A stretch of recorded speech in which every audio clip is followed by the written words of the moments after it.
As I indicated, I will take the prerogative of the chair to bring this hearing to close with a few points of inquiry that I wish to do. And as well, I will then raise the answer to the question that we started with. Uvalde, gun violence, and seeking bipartisan solutions. These witnesses traveled far. They sacrificed a lot. There are persons on this panel who survived violence, who lost loved ones to violence, who are suffering, who looked over patients, who lived this in Uvalde, and people who have come, who've given ideas from their heart. Let me first of all, to Mr. Heine, the holiday comes and you will not have your mother. I knew James Brady and his wife. They spent a lot of time on the Hill. I saw his life post the time he was shot. Called him the bear, if we remember. His speech, his abilities were compromised. I believe the facts will say that he was shot with a .22. Mr. Heine, if in that episode on that day where our president survived, that they had been hit point blank with an automatic assault weapon, only on the basis of your familiarity through the Brady group, what would you think? I think it is clear it would likely be far more lethal. That event could have been far more lethal. Your parents, your mother passed, but your father, and you said there was a lot of work. If he had been point blank by an assault weapon, what might you expect? We firmly believe that he would not be with us today. Do you think between 1994 and 2004 you did your work where assault weapon incidences of mass murder down? Would you answer that question, please? Absolutely. Did you expand? Yeah. If you look at research as recent as 2019, you can see that in that 10-year period, there were significantly less mass shootings. In fact, as soon as that policy sunsetted, assault weapons, and because they were marketed as such, were flying off of the sales racks, and as a result, they were used in far more shootings, and those shootings were far more lethal. I think that it has been evident, and I think that you see it time and time again, the top 25 mass shootings, the most lethal mass shootings in this nation's history have two things predominantly in common. Most were perpetrated with an assault weapon, and all but one were used high-capacity magazines. Those things are facts, and it's because these weapons do exactly what they were designed to do. They make it very easy to kill a lot of people in a short distance to keep your muzzle on target without muzzle creep coming in over a short period of time, which is why the military uses the same tactical features.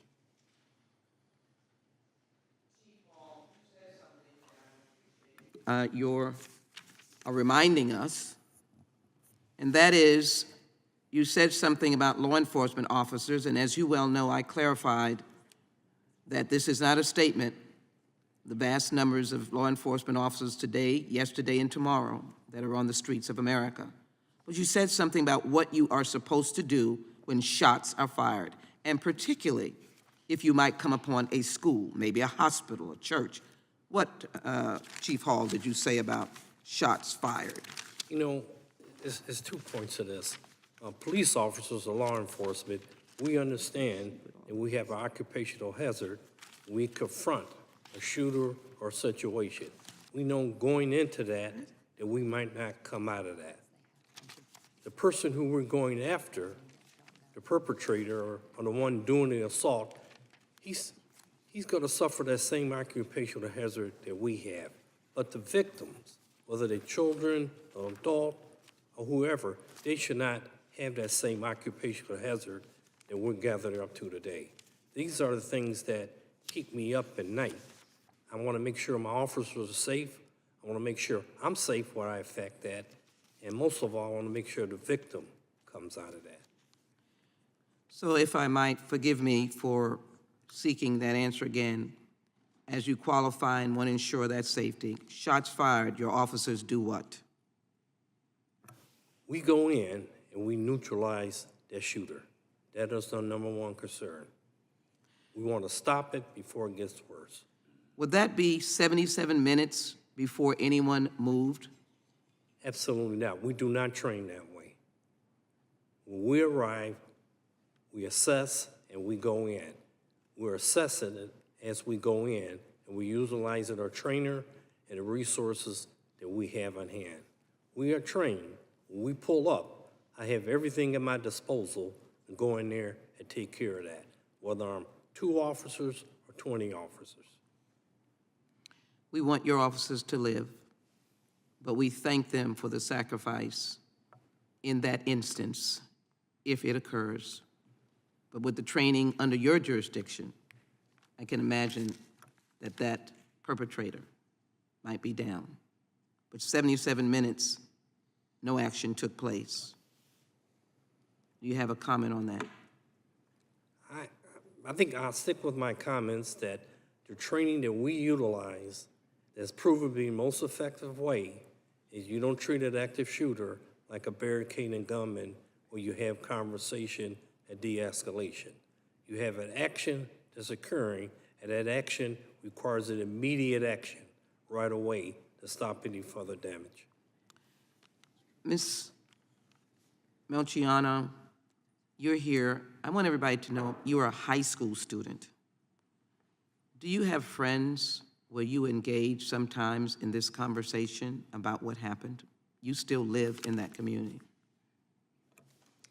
I think it's important to know that everyone still lives in fear to this day because of the little action we've taken. And going back to the solutions on this issue, I think coming from a high schooler's point of view, arming teachers sounds terrifying, and adding more guns to the equation is just accepting that we've failed. It's accepting that we've done nothing, and it's accepting that gun violence is just increasing by the year, and we can't just keep living like this. And DNA kits are not the answer to identify children. You can't even tell who they are because of the bullet wound. And assault weapons, like said before, are designed to kill the most amount of people in the smallest amount of time. And the fact that they're legally accessible to civilians is so wrong. And my friends still live in fear, I still live in fear, and it's time that we do something. Let me finish by faith. When I greeted you, I said, I hope there is hope. But I'm glad Tess is there right by you. And I thank your parents for being here. The holiday is coming. You live in Uvalde, where, as I see it, having been there more than one time, the pain is so deep. You made a point about coming together. Can you tell me, is it important for you for the assault weapon, the actual, this item that this individual took, even with other issues that this person may have had?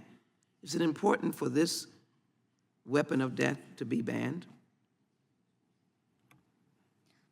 I believe it is. If it's being used multiple times to murder children and teachers, then it's the issue, right? I can't even explain to you how it felt looking at my sister laying in her coffin. I didn't recognize who I was looking at. A little girl who I knew looked like that, she didn't look like that anymore. It looked like she had to be pieced together again.